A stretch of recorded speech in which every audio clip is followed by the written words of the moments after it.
महाराष्ट्र के गवर्नर आचार्य देवव्रत जी, महाराष्ट्र के मुख्यमंत्री देवेंद्र फडणवीस जी, केंद्रीय मंत्रिमंडल के मेरे साथी सर्बानंद सोनोवाल जी, शांतनु ठाकुर जी, कीर्तिवर्धन सिंह जी, महाराष्ट्र के डिप्टी सीएम एकनाथ शिंदे जी, अजीत पवार जी, शिपिंग और दूसरी इंडस्ट्रीज से जुड़े लीडर्स, अन्य महानुभाव, देवी और सज्जनों, साथियों, मैं आप सभी का ग्लोबल मैरीटाइम लीडर्स कॉन्क्लेव में अभिनंदन करता हूं। साल 2016 में मुंबई में ही इस आयोजन की शुरुआत हुई थी और ये हम सभी के लिए खुशी की बात है कि आज ये समिट एक ग्लोबल इवेंट बन गई है।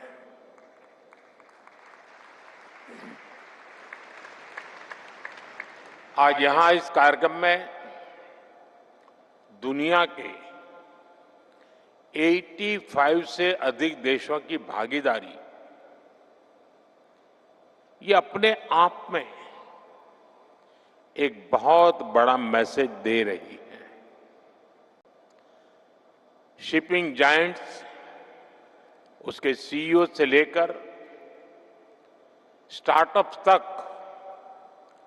और पॉलिसी मेकर से लेकर इन्वेस्टर्स तक इस समय सभी यहां मौजूद हैं।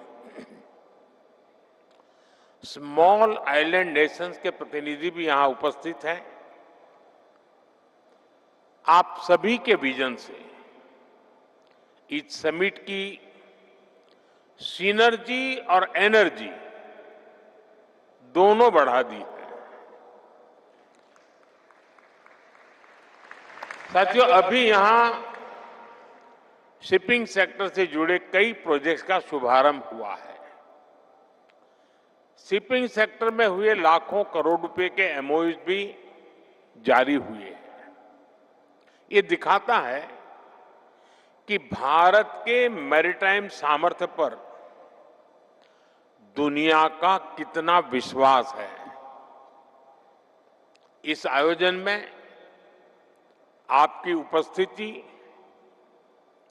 हमारे कॉमन कमिटमेंट का प्रतीक है। साथियों, 21वीं सदी के इस कालखंड में भारत का मैरीटाइम सेक्टर तेज गति और ऊर्जा के साथ आगे बढ़ रहा है। खासकर साल 2025 भारत के मैरीटाइम सेक्टर के लिए बहुत अहम साल रहा है। मैं इस वर्ष की कुछ खास उपलब्धियों का जिक्र आपके बीच करना चाहता हूं। विजिंजम पोर्ट के रूप में भारत का पहला deep water international transshipment hub अब ऑपरेशनल हो चुका है।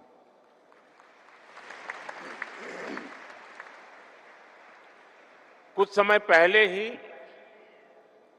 दुनिया का सबसे बड़ा कंटेनर वेसल वहां पहुंचा। ये हर भारतीय के लिए गर्व का क्षण था। साल 24-25 में भारत के मेजर पोर्ट्स ने अब तक का सबसे अधिक कार्गो हैंडल करके भी नया रिकॉर्ड बनाया है। इतना ही नहीं, पहली बार किसी इंडियन पोर्ट ने megawatt scale indigenous green hydrogen facility शुरू की है। और ये उपलब्धि हमारे कांडला पोर्ट ने हासिल की है। एक और बड़ा काम हुआ है जेएनपीटी में।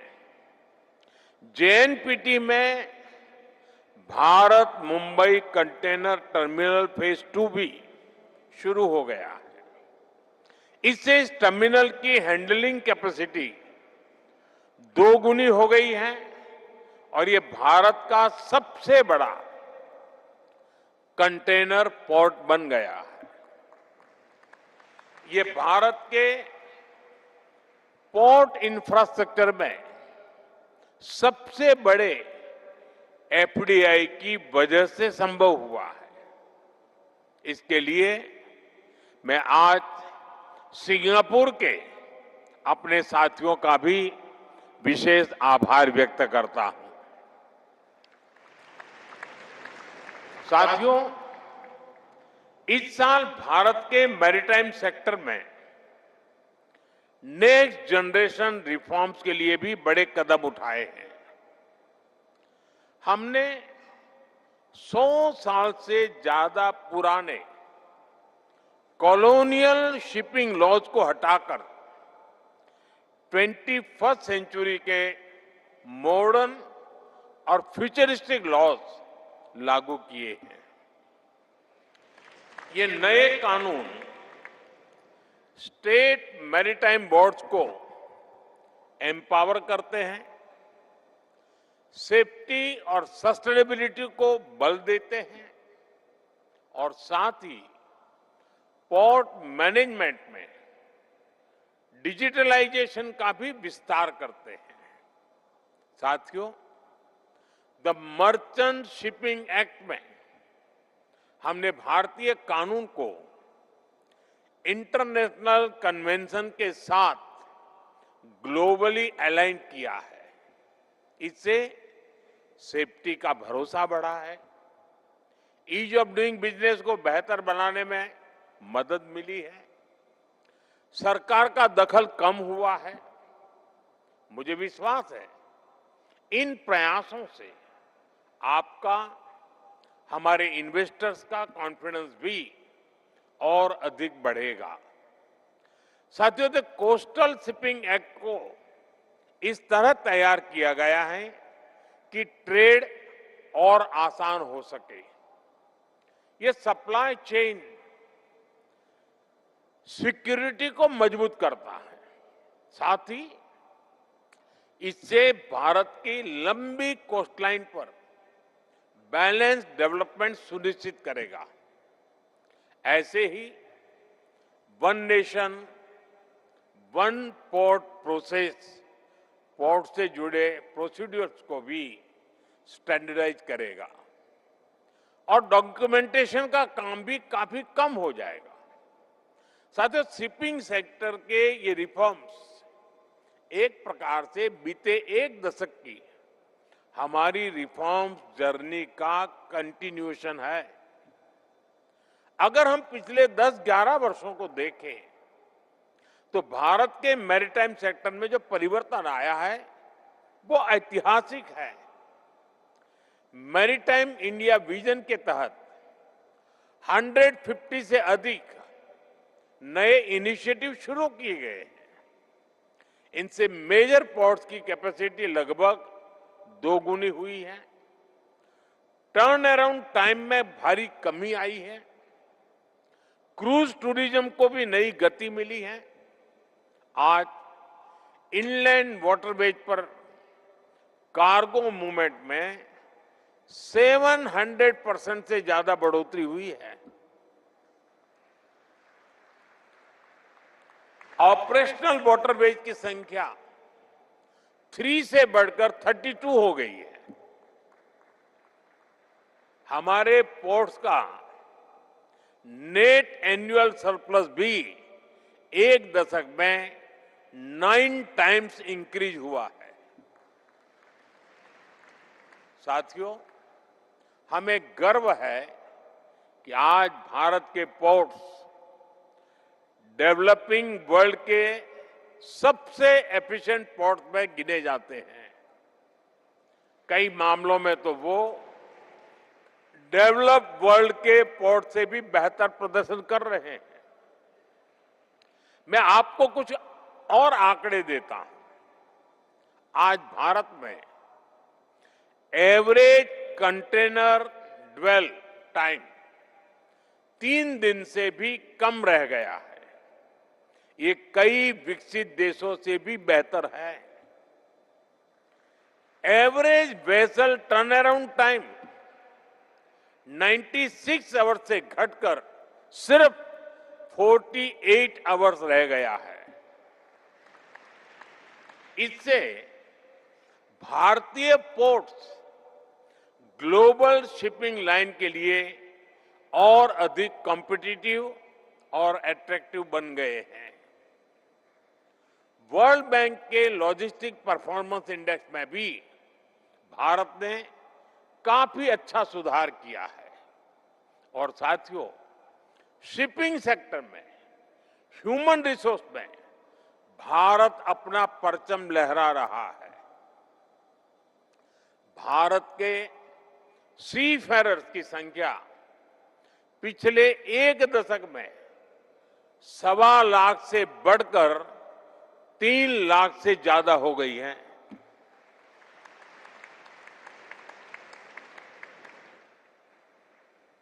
आप दुनिया के किसी भी समुद्री तट पर जाएंगे तो कोई न कोई शिप होगा जहां कोई न कोई भारतीय सीफेरर आपको मिलेगा।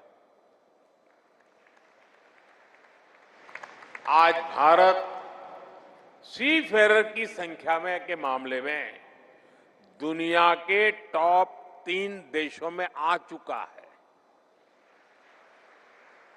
साथियों, 21वीं सदी का 1/4 हिस्सा बीत चुका है। इस सदी के अगले 25 साल और भी अहम है। इसलिए हमारा फोकस ब्लू इकोनॉमी पर है, सस्टेनेबल कोस्टल डेवलपमेंट पर है। हम ग्रीन लॉजिस्टिक्स, पोर्ट कनेक्टिविटी और कोस्टल इंडस्ट्रियल क्लस्टर्स पर बहुत जोर दे रहे हैं। साथियों, शिप बिल्डिंग भी आज के भारत की टॉप प्रायोरिटी में है। एक समय था जब भारत दुनिया के शिप बिल्डिंग का बहुत बड़ा सेंटर था। यहां से अजंता केव्स बहुत दूर नहीं है। वहां आपको 6th सेंचुरी का एक चित्र दिखेगा। इसमें एक 3 मास्टेड शिप का डिजाइन आपको मिलेगा। आप कल्पना कर सकते हैं 6th सेंचुरी के चित्र में 3 मास्टेड शिप का डिजाइन, और ये डिजाइन इसके सदियों बाद दूसरे देशों ने इस्तेमाल करना शुरू किया। सदियों का फासला था। साथियों, भारत में बने शिप ग्लोबल ट्रेड का अहम हिस्सा हुआ करते थे। फिर हम शिप ब्रेकिंग के क्षेत्र में आगे बढ़े। अब भारत फिर से शिप मेकिंग के क्षेत्र में नई ऊंचाइयां छूने के लिए अपने प्रयास तेज कर रहा है। भारत ने अब लार्ज शिप्स को इंफ्रास्ट्रक्चर एसेट्स का दर्जा भी दे दिया है। ये पॉलिसी डिसीजन इस कार्यक्रम में मौजूद सभी शिप बिल्डर्स के लिए नए रास्ते खोलेगा।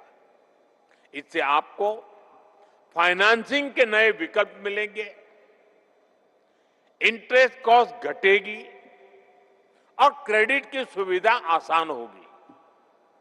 और साथियों, इस रिफॉर्म को गति देने के लिए सरकार भी लगभग 70,000 करोड़ रुपीस इन्वेस्ट करेगी।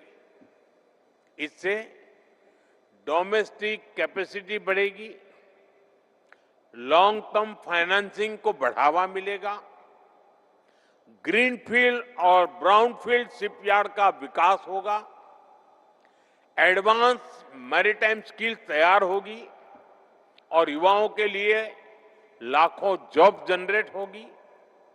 और आप सभी के लिए भी इससे इन्वेस्टमेंट के नए रास्ते खुलेंगे। साथियों, ये धरती छत्रपति शिवाजी महाराज की भूमि है। छत्रपति शिवाजी महाराज ने न केवल समुद्री सुरक्षा की नींव रखी, बल्कि अरब सागर के ट्रेड रूट पर भारतीय सामर्थ्य का परचम भी फहराया था। उनके विजन ने हमें दिखाया है कि समुद्र केवल सीमाएं नहीं, अवसरों के द्वार भी होते हैं। आज भारत उसी सोच के साथ आगे बढ़ रहा है। साथियों, भारत आज ग्लोबल स्तर पर सप्लाई चेन रेजिलियंस को मजबूती देना चाहता है। हम वर्ल्ड क्लास मेगा पोर्ट्स के निर्माण में जुटे हैं।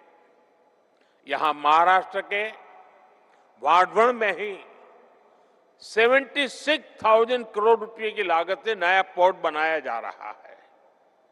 हम अपने मेजर पोर्ट्स की कैपेसिटी को 4 गुना बढ़ाने के लिए काम कर रहे हैं। हम कंटेनराइज कार्गो शेयर में भी भारत का हिस्सा बढ़ाना चाहते हैं और इन सभी लक्ष्यों की प्राप्ति में आप सभी हमारे अहम पार्टनर हैं। हम आपके आइडियाज, इनोवेशंस और इन्वेस्टमेंट का स्वागत करते हैं। आप भी जानते हैं, भारत में पोर्ट्स और शिपिंग में 100% एफडीआई की अनुमति है। अभी पब्लिक प्राइवेट पार्टनरशिप तेजी से बढ़ रही है। Make in India, make for the world, इस विजन के तहत इंसेंटिव्स भी दिए जा रहे हैं। हम स्टेट्स को भी प्रोत्साहित कर रहे हैं कि वे इन्वेस्टमेंट को आकर्षित करें।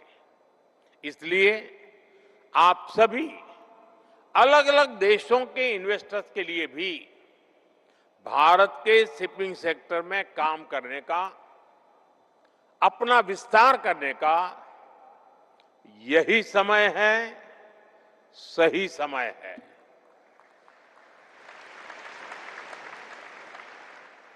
फ्रेंड्स, भारत की एक और विशेषता है हमारी वाइब्रेंट डेमोक्रेसी और reliability. When the global seas are rough, the world looks for a steady lighthouse. और भारत ऐसे लाइट हाउस की भूमिका को बहुत मजबूती से निभा सकता है। ग्लोबल टेंशंस, ट्रेड डिसरप्शंस और शिफ्टिंग सप्लाई चेन्स के बीच भारत स्ट्रेटेजिक ऑटोनॉमी, पीस और इंक्लूसिव ग्रोथ का प्रतीक है। हमारे मैरीटाइम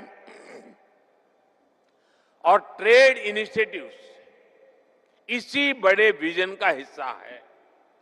इसका एक उदाहरण है India middle east Europe economic corridor.